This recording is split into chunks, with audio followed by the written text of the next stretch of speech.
So you've been learning English really well for the past few months. And when I read your comments under our English videos, I can see a huge improvement. And I must say, I'm greatly impressed. So today we're talking about 10 simple English sentences that you can use in your casual English conversation. So let's get going.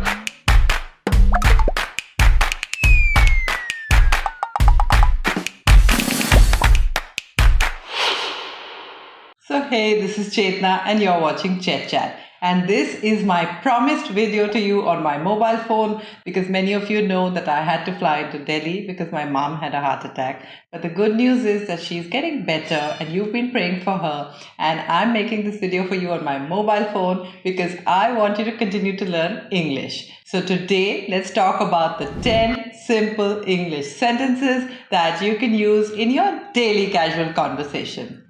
Number 1 is so what brings you here today? This is a great way to start a conversation with someone that you meet unexpectedly. So let's say you're coming out of your office or maybe you're just walking up to a store and you meet someone that you already know and you didn't expect to meet them there. So you say, so what brings you here today? Or do you come here often? Now this is an open-ended question and it can spark an interesting conversation.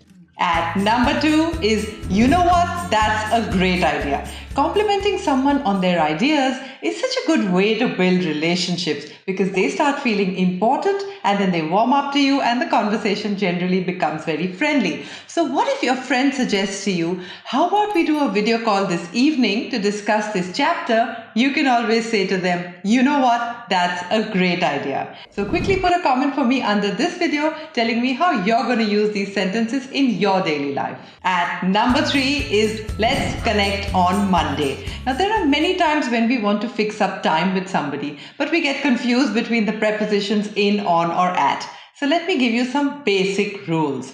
Let's connect on Monday. Now if it's very specific as a day, let's connect on 15th, then you're going to use the word on. For example, at ChetChat, we release a new video on Fridays. Notice I say Fridays, which means while it is specific to a Friday, it happens every single Friday. So do watch our video on ChetChat every Friday.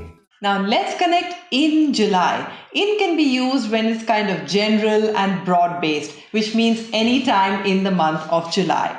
Or let's connect sometime next week. Let's connect in the afternoon.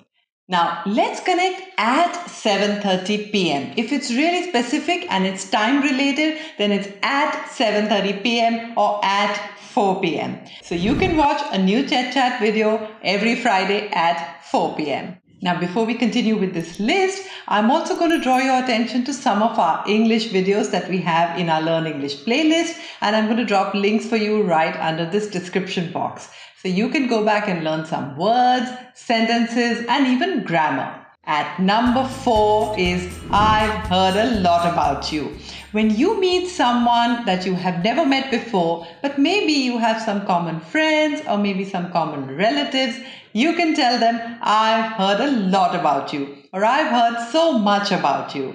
This way they start feeling special and there's that instant connect that they make with you. And if they ask you, what have you heard? You can always say, only good things. Now, more than the words, it's the attitude that matters in a conversation. So be polite, be friendly, be relaxed. So even if they don't have the time to talk to you, they're always going to remember that pleasant demeanor. At number 5, what are your plans for the weekend? Showing interest in someone else's life is a great way to make them feel important and special. So what are your plans for tomorrow? What are you doing this weekend? How do you plan to spend the next few days? Could be a few questions that you could ask to get more interested in what they do. And they're going to give you some little bits about their routine and life, and you can pick up something from there and carry on the conversation. It's not such a great idea to start talking in a conversation about yourself. So ask them about their life, and when they finished answering, they're going to reciprocate and ask you the same question, and that will be your opportunity to talk about your own life. At number 6, where are you from originally? Now, these days, a lot of people work in big cities or maybe even in foreign countries because of studies or work. And say, let's say you meet somebody in another country or maybe in a big city, you can ask them, where are you from originally? And you might be surprised to get some information about their hometown or about how they moved there. Now do quickly put a comment under this video telling me which one of these statements you like and how you're going to use them in your daily life. At number 7, is there anything I can do to help? Now, showing concern for someone else is also a great way to build that relationship. So if they're looking flustered or bothered or just sort of very disturbed, you can always ask them, is there anything I can do to help? It's important at this time to look respectful and sensitive about the situation at hand when you say these words.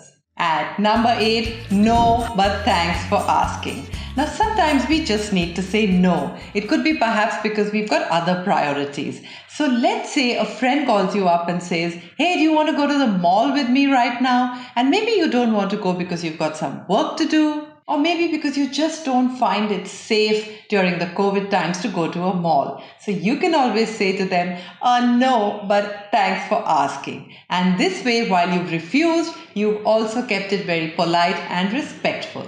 At number 9, you've got to be kidding me. Now, someone says something to you and you don't believe it. You think they're pulling a fast one on you or they're making fun of you. You can always say, you've got to be kidding me. So, for example, your friend calls you up and says, you know what, I went to the store and I bumped into Jennifer Aniston. You're like, you've got to be kidding me. Seriously?